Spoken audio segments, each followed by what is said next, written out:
Hi, Dr. Jones. How are you? Good. How are you? I'm very good, thank you. So thanks for your time. I can't thank you enough, and I know time is precious, so I don't want to, hold you too long. Okay. So you just published a book, Logos Rising. That's looks so excellent. I want to read it, but as an expat in China, I don't do physical books anymore. So I'm wondering, will it be on Kindle soon or some other digital No. option? The short answer is no. It's we have a big first run. We want to sell all those books. I wish postage was better. I wish the mail service was better, but as of now, no. It's not going to be in electronic form anytime soon. Okay, that's fine. I will probably get a Here's physical copy. here's a Huh? physical copy right here. We got them a week ago. We've been sending out orders every day. So that's the way it is. That's the way it is for now. China is on everyone's mind right now. So the main takeaway for me for these past just a month or two ago, what I've learned is that it's now official. China has officially taken the number one spot as the most powerful nation in the world. First of all, do you agree? That can only first of all, the Chinese economy has surpassed the United States economy. We know that. Okay, so that's one indication. We have Jewish Wall Street to thank for this. Basically, beginning with the Reagan administration, when the United States converted to Milton Friedman economics, and they set up the era of leverage buyouts on Wall Street. The Wall Street people bought up companies manufacturing, the greatest manufacturing power in the world, bought up these companies, loaded them down with debt, and they all went belly up, and then the companies outsourced to China. And this created the Chinese economic powerhouse that exists today. So in that sense, yes, it's true. And this is always going to be a cause of war. It's what happened. This World War One happened after Germany surpassed England's economy as the most powerful economy in Europe. So it's always going to be a dangerous period when that type of thing happens.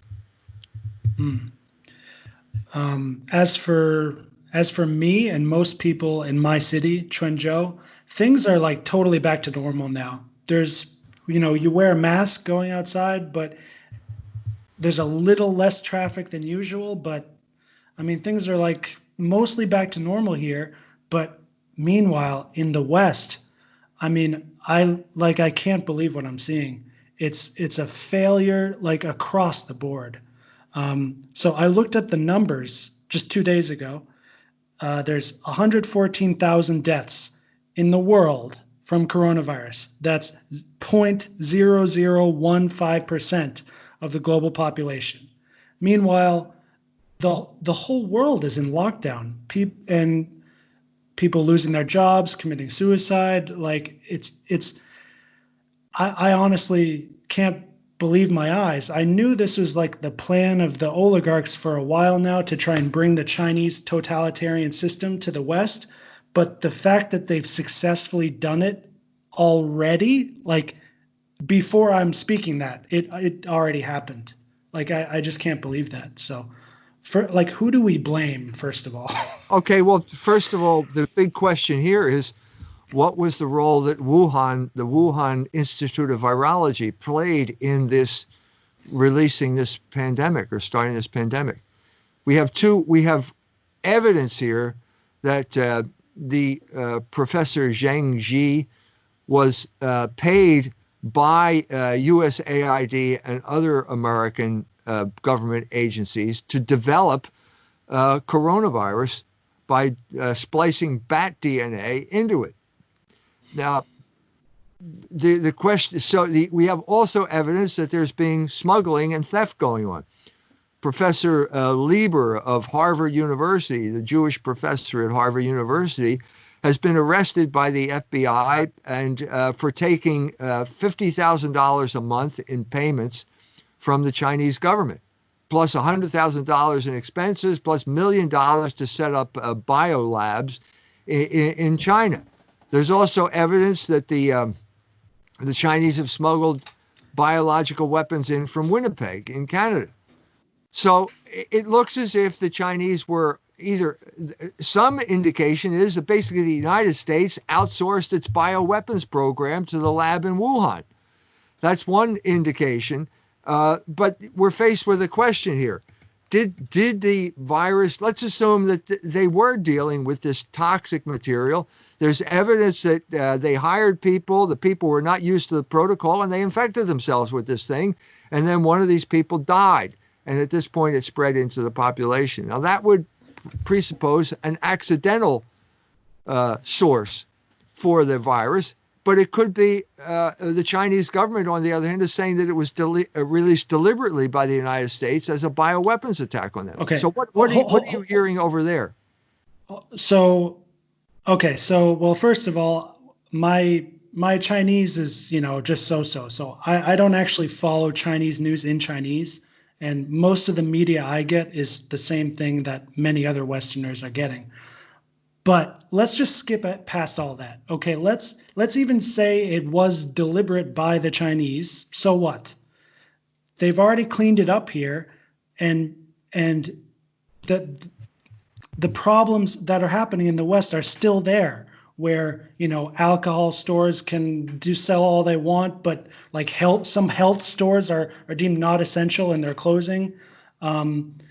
That's there's pictures of people being like fined and arrested for being alone on the beach. Like this is, and I really want to stress here, this is no longer just like a China thing, because the other Asian nations, like they're handling it pretty well. Like I have a friend. Stop there. I just got reports today from India. There is massive rioting all across India. Oh, yeah. India is not handling it well. No, India. First of all, what's the cause of this rioting? Well, Narendra Modi came on television and he announced that he's extending the quarantine into May. When he created this quarantine, he created a situation where large numbers of Indians are going to be threatened with starvation. There are large numbers of Indians in places like the slums of Mumbai who work day jobs. They get a job in the morning, they get paid in the evening, and that's how they support themselves and their family. All of these jobs were immediately eliminated as soon as the lockdown was imposed. And at this point, the people in the slums of Mumbai decided they're going back home because they can't earn a living in Mumbai anymore. So this set massive numbers of people in motion throughout India. Now, if they have the disease in the slums of Mumbai, now they're going to spread it throughout the entire subcontinent. So now when he announced that he extended the quarantine, huge rioting broke out in Mumbai today. There's rioting all over India now because Modi is basically not being honest with the Indian people. Why is Modi doing this? Why is he locking them down? Well, because the World Health Organization has told him to do that. And if he does that, follows World Health Organization guidelines, he will be eligible for a loan from the IMF. And the IMF has agreed to give India $1 billion on the condition that they follow these guidelines. Well, this $1 billion, I know this from inside information, it's not going to go to fight the pandemic. It's going to go to the oligarchs in India to basically prop up their slave labor market, because during this period of time, the garment industry has collapsed. And that's one of the main sources of income for this cheap labor paradise called India. So it's not going well in India at all. Yeah, I agree. And actually, Dr. Jones, you were the first person who got me researching into India. I have friends in India, but I didn't actually look at the numbers until you said there was something like 30 deaths in the whole country. I said, no way. I can't believe they're locking down the whole country over 30 deaths. And I looked it up and it was like, 72 deaths or something, which is just as insane. It's beyond insane. I mean, it's literally, it must be evil. That's the only word I can use for it. It's so deliberately full of darkness. I just have to call it Yeah, out as evil. this is out of 1.3 billion people. So Yeah. it's an infinitesimal, especially they must pick up 30 people every day from dead bodies from the sidewalks of Calcutta, simply dying of all the poverty-related diseases that you find in places like that. So it's mysterious. Whenever you're confronted with irrationality, which I think is what we're confronted here, you have to look for a hidden agenda. And I think the hidden agenda is IMF money if you follow World Health Organization guidelines. And the World Health Organization has a vested interest in inflating the numbers. There's no question about it. So today, another article just came out today. The New York Times announced that they've added 3,700 deaths to the coronavirus statistics. What this means is now it's over 10,000. Now, these people were not tested, but they're presumed to have died of coronavirus. Well, why are you presuming this? Well, because it's in the interest of certain groups to inflate the numbers. Here's one thing maybe you can help me out with. I see that there's 6 million, 16 million people, Americans, losing their jobs. I can't understand how or why that's happening. With me, for instance, and I think all my Chinese friends here, yeah, I haven't worked in 3 months, but I still have the job. And some people don't get payment. I'm getting full payment, which is great. But like, why? I just can't imagine why they're losing their jobs. Why is that actually happening? Well, this is an attack on the lower middle class. And the lower middle class in America has businesses. They have businesses like restaurants. And all of the restaurants were closed. We have a situation here in South Bend, Indiana. There is one death here from coronavirus in St. Joseph County, which is where I live. And this was an 84-year-old man who showed up at the hospital with pneumonia. He was tested, and then he tested positive, and then he died. Well, if it hadn't been for the hysteria in the media, he never would have been tested, and so therefore he wouldn't have qualified as being a coronavirus death. So that's part of the problem here. You know, you've got this hysteria that is driving up the numbers when the reality is not the same. And then you're advocating measures that are not necessary. The closing of all of the restaurants, for example, is going to put a strain on that lower middle class group of people who own their own businesses. They do not have the reserves that the big, McDonald's has, for example. McDonald's is not going to go out of business. They're still in business. They're doing takeout, and they will always be in business because they have that much capital and the ability to borrow behind it. These people, we go to a Mexican restaurant after Mass on Saturday. Well, if this man bought that building, he probably has a mortgage, and if he doesn't make his mortgage payment, he's going to lose the building. And that means the waitresses who work there will have no place to work, and this will just snowball. And that's part of the problem here. Okay, so it's really the businesses that are shutting down, and that's where the jobs are.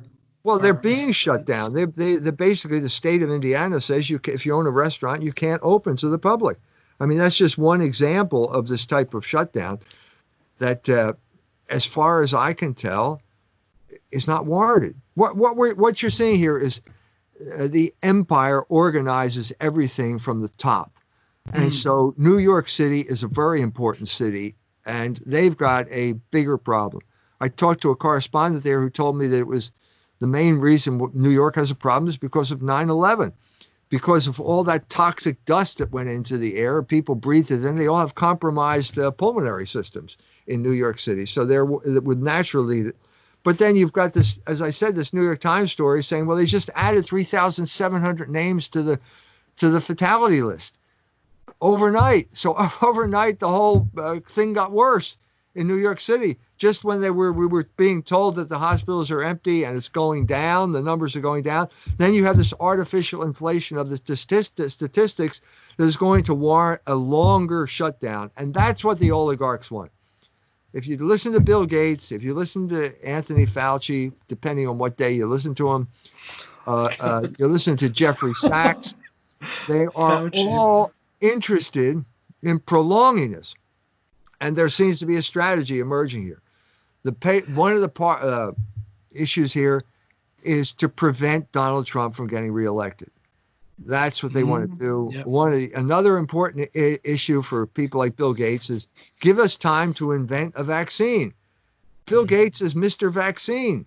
After he got out of Microsoft, he got into the vaccine business. And even on one of his interviews, he even had the gall to say, well, we have a test that you can use. He's hawking his tests on an interview on mainstream media. And then he starts talking about immunity certificates. In other words, if you buy my test, I'll give you an immunity certificate, and then you can go around and do your business. Well, who made this man our ruler? Who elected him? Nobody. And at a certain point, Donald Trump is going to have to wake up to the fact that these people are out to destroy him. They're using medicine to destroy him, and he better get control of the situation. Because if he doesn't, they're going to determine the situation, and they're going to ruin him and ruin the economy as well. There is this whole thing is a mess. I have literally nothing more I think can come from that. So I want to do a quick shout out to the only comment from our last talk that's worth mentioning again, from Mama Llama. She said, the West has split into half anti-logos, half pro-logos. I think this explains a lot of what's happening, and this has been going on for centuries. So I think, yeah. Oh yeah, this is the gist of my book, The Jewish Revolutionary Spirit. The axis of human history are the people who support Logos on the one side and the people who hate Logos on the other. At the time of the crucifixion, it was the Jews who accepted Jesus Christ and the Jews who rejected Jesus Christ. It's about 400 years later, St. Augustine came up with a plan for the real plan for human history is that choice. He described it as the city of God and the city of man. The city of God is love of God to the extinction of self. The city of man is love of self to the extinction of God. That is the fundamental axis of human history. It's never going to change until Jesus Christ comes again. It will not change. And that's precisely what we're being faced with in our day. But the point, Logos is important here because we're confronted always with science. Now, whenever a man announces that he's a scientist, that's the end of the discussion. I mean, I can't say, you're a scientist. I guess I better shut up at this point. Someone needs to point out the fact that this is antithetical to representative government and democracy. Because you're always faced with a situation where it's not going to be one scientist, it's going to be a number of scientists.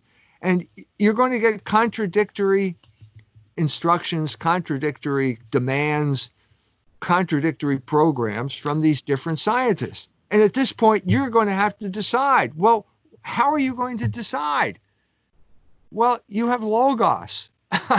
That's how you're going to decide, because it's going to come down to a human being, let's say like Donald Trump, to give the prime example, who's going to have to say, how am I going to adjudicate all of these competing voices? Well, I have to use Logos. I have to use reason. I have to analyze. I have to come up with a rational explanation of what's going on, and then I have to act on it. And the idea of discovering the truth and then acting on it is called prudence. And prudence is a form of Logos. And so what we're saying here is that Logos is now more necessary than ever. That's why I wrote this book, because what you have is that whole scientific technocracy that began pretty much with the Enlightenment, where the scientists tell us what is real. That's all collapsing before our eyes. It's over. It's over. And we're going to have to make decisions based on reason. And that's why Logos is important. And that's why this book is important. I personally believe, as great as that sounds, I don't think it's enough. I don't think rationality. Okay. So this is what I want to ask you. Like, I guess just linguistically, in terms of daily conversation, what's the difference between logos and truth? Truth is the correspondence of the thing and the mind. So truth is psychological. That's the mind apprehends that there is a correspondence between the thing and reality. I'm sorry, between reality and the mind.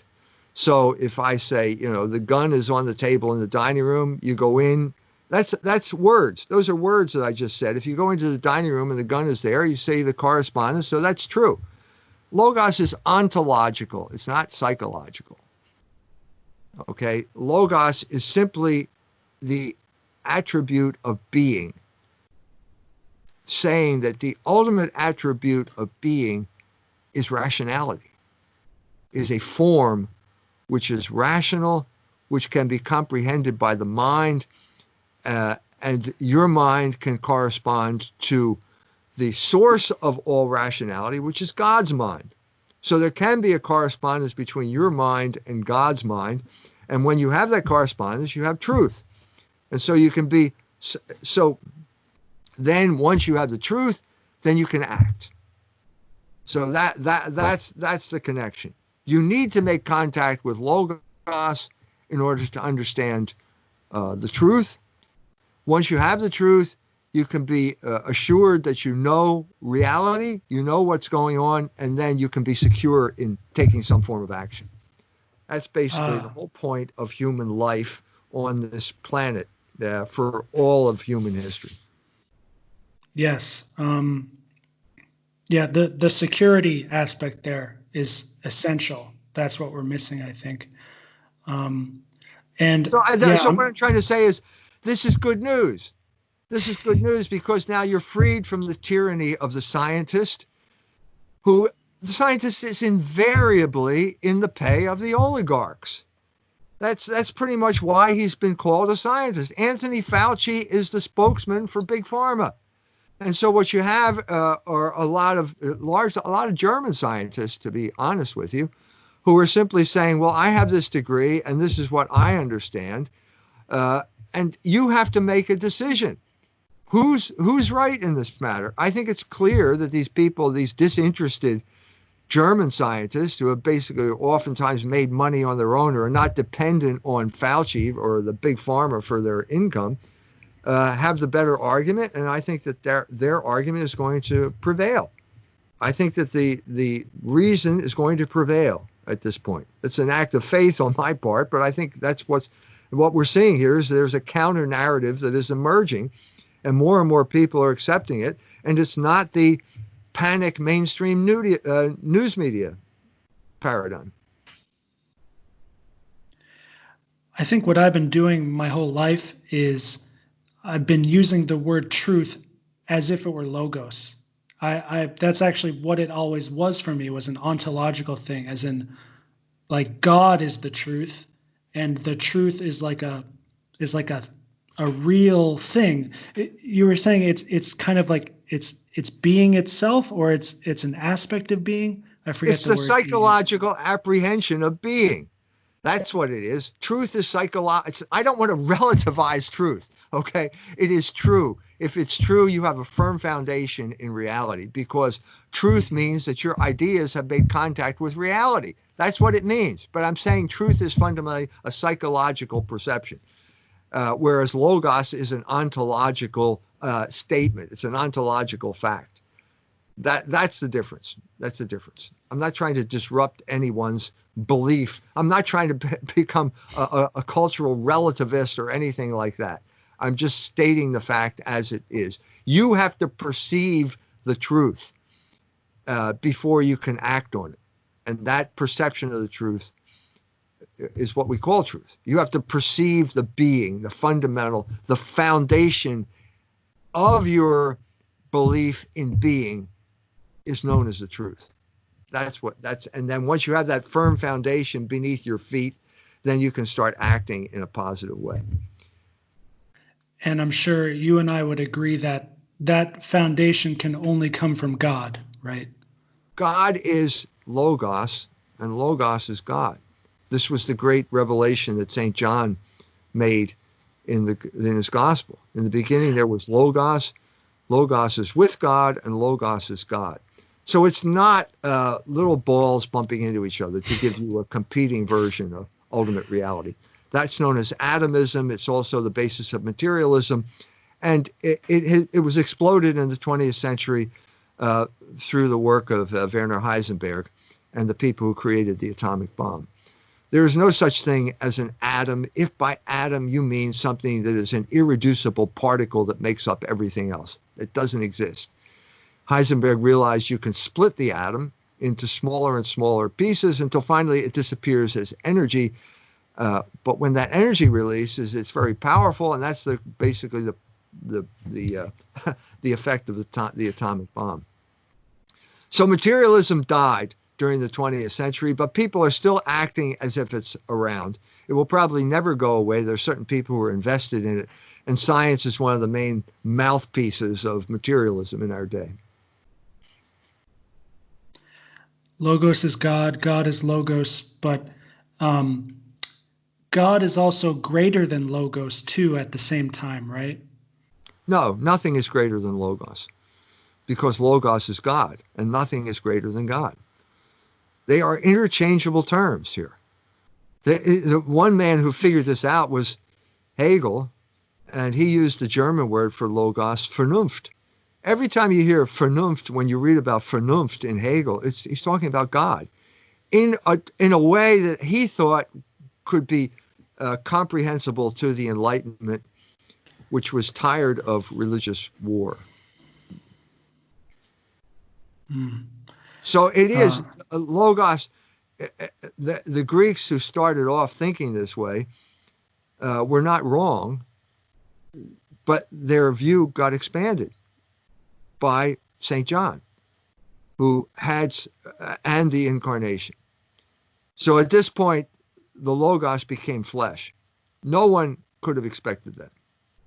If you talk to Plato, his idea of following Logos was to rise up through contemplation to the realm of forms. And if you can contemplate the realm of forms, that's eternal and you will be happy. Well, St. Augustine tried that and he failed, because you cannot rise up to the realm of forms because you're burdened by all sorts of sin, including original sin, which is a kind of congenital weakness that always leads you to become a slave of your passions. And so this is the big turning point came when these people realized, well, we can't do it. It's impossible, but we don't have to do it because now the Logos has come down to us. We don't have to rise up to the Logos. The Logos has come down to us. And so for basically 1,000 years, nobody did anything but meditate on those theological issues. And then once, by the middle of the 13th century, when Aristotle arrived in places like the University of Paris, then people started thinking about science again, and that led to the whole rise of science and the whole marginalization of religion, which was facilitated by Luther, who just made it a kind of anti-rational enterprise. All this is discussed in this book. The whole big picture, beginning to end. Yeah. I can put that to the side. The whole big picture theology stuff, I can, for now, forget about that. I guess what I'm still having trouble with is the practical applied aspect of it. So, there's the Hegelian triad, right? Logos, ethos, and pathos.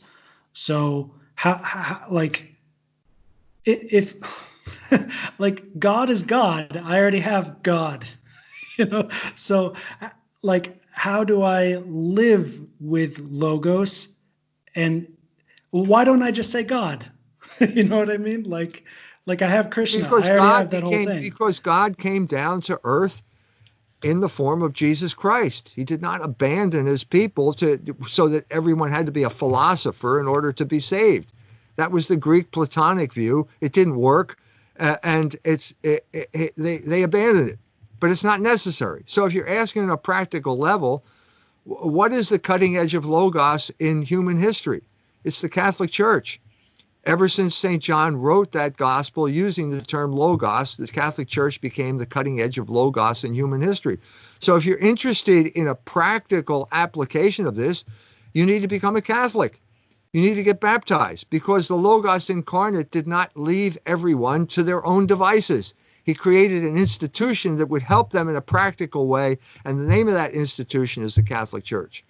So if you're asking me for practical advice, that's the practical advice. Get baptized, join the Catholic Church, and then you will have that entire history of 2,000 years of people thinking through this, great minds all throughout history saying, well, if you want a pictorial representation, then you can go to Italy and they'll give you, like Raphael and all of these people. They did that in a pictorial sense. If you want in terms of music, all of these people have collaborated over the centuries in a practical way to help you. And the focus of this is going to be the Catholic Church. So that's all I can say to you. I wish I could tell you everyone to follow me, the Jones religion. Become a Jonesian, and send me $10 and I'll make you happy. No, I'm not going to do that. It's not my job. The vehicle of logos in human history is the Catholic Church. You need to join the Catholic Church if you want some type of practical help in achieving that. Okay, then. I'll have to figure out where Dharma fits in with this whole thing. Yes. You will. If that's what your issue is, you're going to have to work all of this out. I'm saying, you ask me a question, I give you the answer. If you ask me something about practical things you can do, I've told you what you can do. So the burden is on you. It's not on me. I have done my duty. Yeah, that's right. And so this is karma. So you've done your job. So now there's no bad karma coming your way. That's how it is. Yeah. Right. And okay, we can call it a morning for you and a night for me. Okay. Good luck. Good luck with whatever's going on over there. Thank you so much. And you too, Dr. Jones. Thanks again. Okay. Peace. Peace. V for Vishnu.